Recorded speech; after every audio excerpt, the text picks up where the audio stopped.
Reka nangire ngusuzaho kurikiranye ikiganiro cyacu ni kuri RTC TV aho tukugezaho ibintu 10 bigiye bitandukanye utaruzi cyangwa se udasobanukiwe neza mu gihugu cy'u Rwanda ndetse no hanze yacyo. Uyu munsi rero tukaba tubafitiye ibintu byiza cyane nkwibutsa kudakomeza udakoze subscribe naho ngaho umutuku ku ruhande, ndetse uramutse ushaka kubona ibiganiro byacu umunsi ku munsi uko tubishyizeho ndetse ukayibonera n'igihe ushobora gukanda aho hirya iyo subscribe aho hayinzogera ukabasha kujya ubona izo notification z'ibiganiro byacu. Dukomeje uyu munsi tubafitiye ibintu byiza cyane, tubafitiye ibintu hoteli ziri hano mu Rwanda zihenze ushobora gusohokeramo. Ni muri urwego twaje kuzibabwira kugira ngo mubashe kumenya byinshi bitandukanye hano mu Rwanda. Tubibutse ko izo hoteli tuzibagezaho twifashishije urutonde rwa RDB ku rutonde yasohoye mu mwaka wa 2018, akaba ari rwo twifashisha nonaha muri 2025 muri hoteli zihenze. Nkuko u Rwanda rwihaye gahunda yo guteza imbere ubukerarugendo ni muri urwo rwego iteza imbere amahoteli. Hano mu Rwanda hari amahoteli menshi cyane, niyo mpamvu twahisemo kubabwira 10 ya mbere meza muri yo. Tuje ku mwanya wa 10 hari Red Kivu Serena Hotel iherereye i Rubavu mu ntara y'Iburengerazuba bw'u Rwanda. Uharamutse ushaka kuyisohokeramo ni hoteli nziza cyane, benshi bayisohokeramo haba ababo hanze y'igihugu babaje gusura igihugu cy'u Rwanda ndetse n'abatuye mu gihugu mw'imbere babasha kugerayo bakamenya byinshi bitandukanye bakabasha kuharuhukira. Ni hoteli nziza cyane, tutibagiwe kandi ko inahenze. Iyi hoteli kugira ngo uyirare mu byibuze ijoro rimwe ugomba kuba ufite amafaranga amadolari 180 asaga 160 by'amanyarwanda kugira ngo ubashe kuba yegiramo ibihe byiza. Uri muri iyo hoteli ugomba kugenda ujyanye amafaranga ndetse n'andi arenzeyo kugira ngo ubashe kuryoherwa.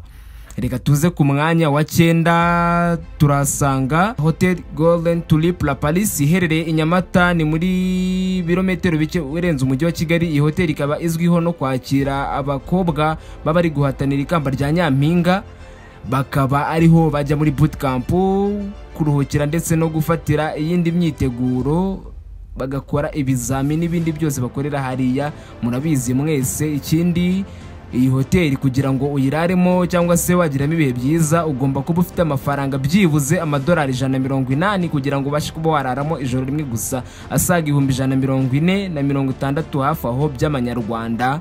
Ikindi icyumba umuperezida ashobora kuraramo muri La Palisse Golden Tulip ni 1,000,000 bisaga 100 kugira ngo abashe kuba yararamo byibuze ijoro rimwe. Urumva ko iyo hoteli byibuze iyo ni hoteli itoroshye mu bijyanye n'ibiciro ariko itanga service nziza. Reka tuze ku mwanya wa 8. Ku mwanya wa 8 turasanga Ubumwe Grand Hotel. Iyi ngiyi iherereye mu karere ka Nyarugenge mu mujyi wa Kigali. Iyi hoteli ikaba imaze igihe kitari kinini ndetse kitari na gitoya kuko yubatswe mu mwaka wa 2016.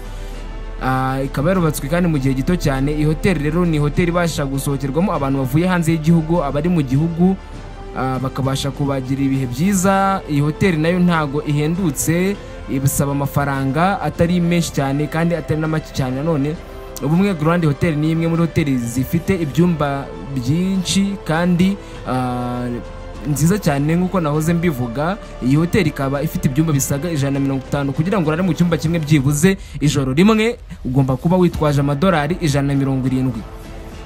Ku mwanya wa 7 hari hoteli Lemigo Hotel. Lemigo Hotel ni hoteli iherereye hano hafi cyane, ni mu karere ka Gasabo.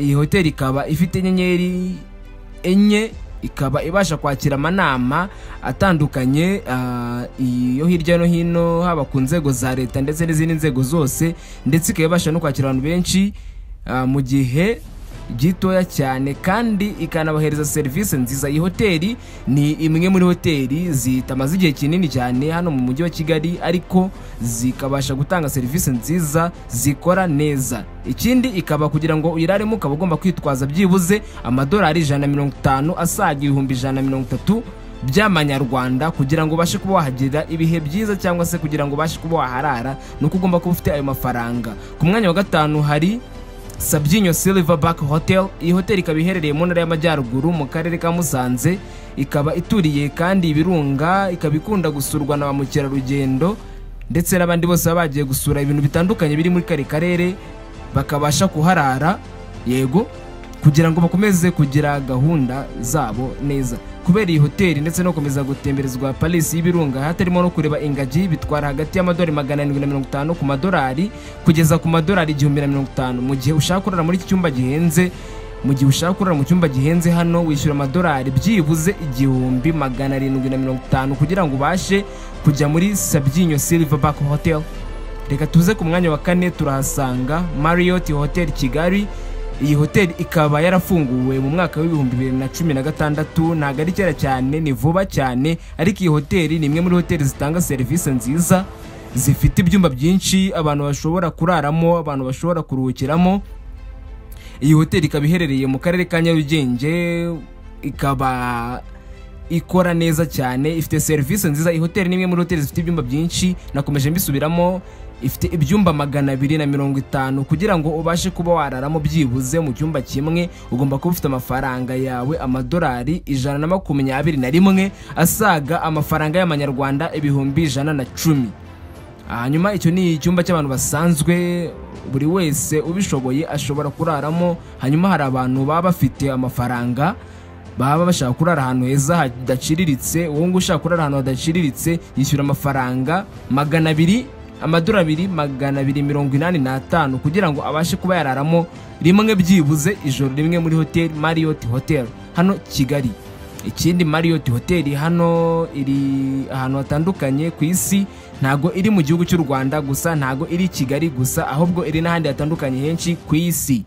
Rero ushobora kugira no mu bindi bihugu ukahasanga Marriott, ushobora kuza Kigali ukahasanga Marriott uyisanga ahantu henshi, ni Marriott Kigali hano mu Rwanda. Reka tuze ku mwanya wa 3, hano hari Serena Hotel Kigali. Iyi Serena Hotel ikaba iherereye Kigali, ni mu karere ka Nyarugenge, iri hafi ya Marriott. N'ubundi ushaka kuhagera byagutwara byibuze iminota mike cyane. Iyi hotel ni imwe muri hoteli zubatswe hashize igihe, yatangiye gukora mu mwaka wa 2004. Iyi hotel ikaba imaze igihe kitari gitoya. Ikindi kandi no hoteli ifite ibyumba byinshi bibasha kwakira abantu, ibasha kwakira abakerarugendo, ibasha kwakira amanama, ibasha kwakira ibintu bitandukanye. Ikindi kandi hishyurwa amafaranga kuraramo ijoro rimwe byibuze amadolari 228 asaga amafaranga y'amanyarwanda 200,000.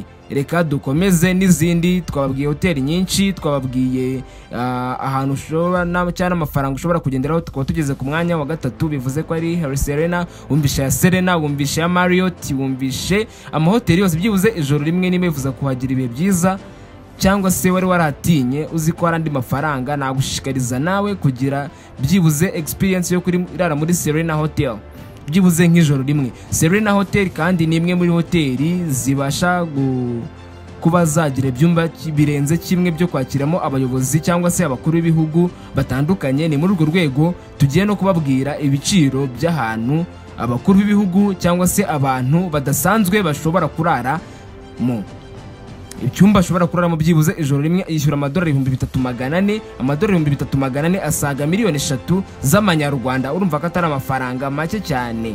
Urumva iyi hoteli ni imwe mu zizewe zo kuba zakakira byibuze abayobozi bakomeye b'ibindi bihugu ndetse n'abandi batandukanye. Reka tuze ku mwanya wa 2. Ku mwanya wa 2 turasanga Radisson Blu.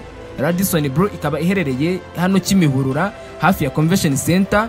Iyi hoteli ikaba ifite ibyumba bitari bikeya bibasha kwakira abakerarugendo ndetse n'abakerarugendo batandukanye babasha kuhakirirwa ndetse bakabona serivisi zose bifuza kandi ku gihe babyifuriza.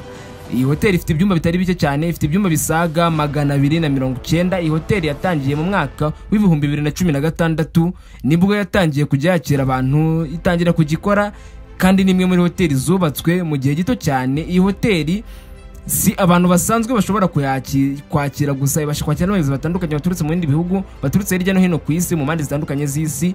Ikiruta ibindi byose ikaba ifite n'icyumba kibasha kwakira umwami cyangwa se abami. Icyumba cya nyuma gihendutse muri hoteli Radisson Blu hari amafaranga y'amadolari 280. ni ukuvuga ngo asaga mu manyarwanda 250. ni imwe muri hoteli nke zifite inyenyeri 5 mu Rwanda. Radisson Blu ni imwe muri hoteli zifite inyenyeri 5 mu Rwanda ni nkeya cyane hano mu gihugu cy'u Rwanda nk'uko twagiye tubabwira. Nizi tubabwiye ni hoteli zidasanzwe twabahitiyemo zifite ibiciro bidasanzwe kandi nziza cyane. Hoteli ya mbere ni hoteli idasanzwe, ni hoteli yitwa One and Only Nyungwe House. Iyi hoteli iherereye mu burengerazuba bw'igihugu, ni hoteli idasanzwe yatangiye mu mwaka wa 2018. Kuba yaratangiye mu 2018 nimwe none muri hoteli ziri hanze ya Kigali zidasanzwe cyangwa se yabashije kugira inyenyeri 5 kandi iri hanze ya Kigali. Iyi hoteli One and Only Nyungwe House ni hoteli ya mbere yahawe inyenyeri 5. Nakomeje mbibabwira kandi ikaba iri hanze y'umujyi wa Kigali. Iyi hoteli ntago yabasha kwigonderwa n'umuntu ari wese, umuntu ari wese ubishoboye ngo abashe kuyijyamo, n'undi ari wese ubishaka yijyemo. Iyi hoteli ntago ari hoteli isanzwe, nakomeje mbibabwira ko ari hoteli iri hanze ya Kigali, iri hanze ya Kigali kandi yabashije kugira inyenyeri 5. urumva ko ni ibintu bidasanzwe.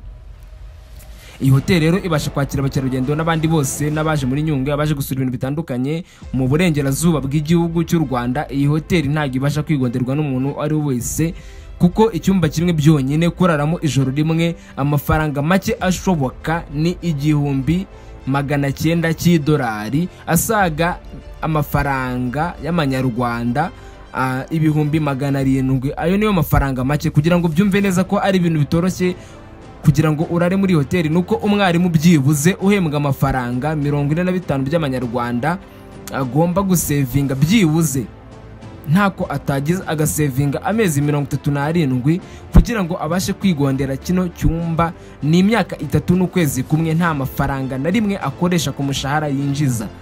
Kugira ngo abashe kurara muri no hoteli agomba kuyabika amezi 37. Ni ibintu bitoroshye cyane kugira ngo abashe kurara muri hoteli. Iyi hoteli kugira ngo uyiraremo byibuze ayo mafaranga niyo make afatika, n'ibintu bisaba kuba barabiteguye kandi igihe kitari gitoya ku muntu uciriritse cyangwa se ku muntu uhembwa amafaranga byibuze uhembwa 45 buri kwezi ko agomba gusevinga amezi 37. urumva ko iyi hoteli ntago ari hoteli isanzwe umuntu ashobora kujyamo. Yego nagushikariza gusa kugerayo uramutse bishoboye cyangwa se wumva wabishobora. Ni ahantu heza cyane. Yego ubureba imirima y'icyayi imeze neza, ubureba Nyungwe, ubureba na hano hari amahumbezi, ubureba imisozi y'u Rwanda, wabasha kuhagira ibihe byiza. Ikindi kandi nibagiye kubabwira ko Ange Kagame ariho yagiriye honeymoon yiwe nyuma y'ubukwe bwe, abasha kuhagira ibihe byiza n'umufasha we. Twabwiye hoteli nyinshi, twahereye kuri ya 10 tugeze ku ya mbere. Urumva ko iya mbere yo ni hoteli idasanzwe. Nkwibutsa ko uru rutonde nguhaye tuba twifashijwemo na RDB, ndetse RDB yasohoye muri 2018. Yego mu rwego rwo guteza imbere amahoteli n'ubukerarugendo, nagushishikariza nawe kuhajya kandi ukahagira ibihe byiza. Reka dusoreza ahangaha ikiganiro cyacu, ngusaba gukora subscribe niba utari wayikoze, ugakora share, ugakora like. Mu gihe ushaka kuduha igitekerezo cyangwa inyunganizi ushobora gukora comment. Murakoze, mugire ibihe byiza. Yari RTS cyangwa se Level Creativity. Murakoze cyane.